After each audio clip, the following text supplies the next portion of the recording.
In this video, we'll take a look at a couple of different things that you can do with the Motion Tween, as well as another tween called the Shape Tween. So to start, I'll add some frames to the timeline and add a shape that we can animate. And right-click on it and create a Motion Tween. Besides moving an object, other things we could do with Motion Tween include scaling an object. So I'll move along to a point in my timeline, and I will right-click and I'll insert a keyframe, but you'll see that there's a drop-down of different kinds. I'll insert a scale keyframe, and now over in the properties for this object, you can see that there are position and size is one of the options. There's a little lock symbol in front of the width and height. If it's unchecked, then you can change the width and height separately. If it's clicked, then they stay locked together. So I will keep them locked together, and I will just make it a larger shape. I'll reposition it so it's still on the stage.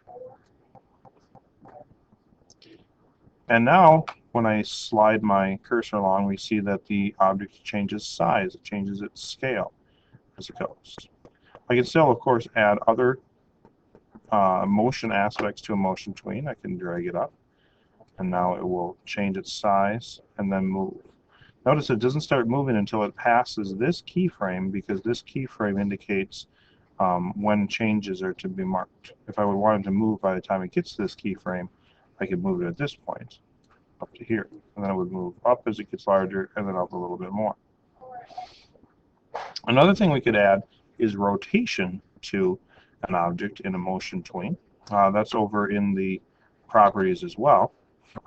So if I add a rotation keyframe by right-clicking and going to insert keyframe rotation, I can then specify the amount of rotation by degrees as well as the number of times it will rotate. So if I wanted to rotate one time, that would be the same as adding 360 degrees. And it says, do you want it clockwise or counterclockwise? Then during the timeline of this shape, it will spin one full rotation. If at any time you want to be able to edit the motion in a more specific manner where you want to adjust different parts of it, you can split the motion up into multiple segments. If I choose a single frame, I can right-click and split the motion, and that'll make these two independent Motion Tweens, so they can be affected and edited separately. I'm going to delete this for a second so I can look at the idea of a Shape Tween. So I'm going to go ahead and insert some frames again, and I'll draw a shape again, a square in the middle here. This time I'm going to create a Shape Tween, so I'll right-click on it, and I'll insert or create a Shape Tween.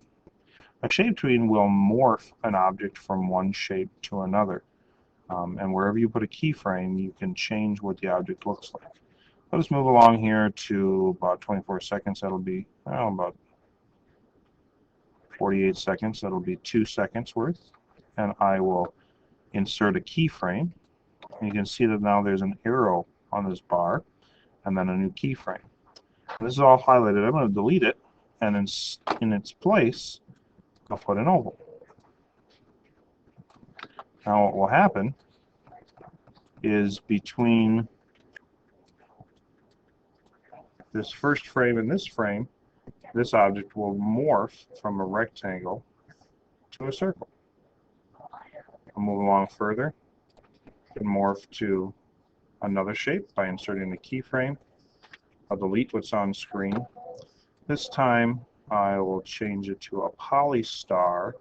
In the option setting for polystar, I'm going to make it a star, 5-sided star. And I'll draw a star. And now we'll move from a circle to a star. And I want it to go back to where it started. So in order to do that, I'm going to insert a keyframe here at the end. But then instead of drawing something, I'm going to delete what's there. I'll go to the first frame, copy that frame, and then paste that frame at the end. Now when I play the whole thing, it will go from square to circle to star, back to square. And if I preview it and loop it, it will continuously go through all those transformations. That's how you can use Shape Tween.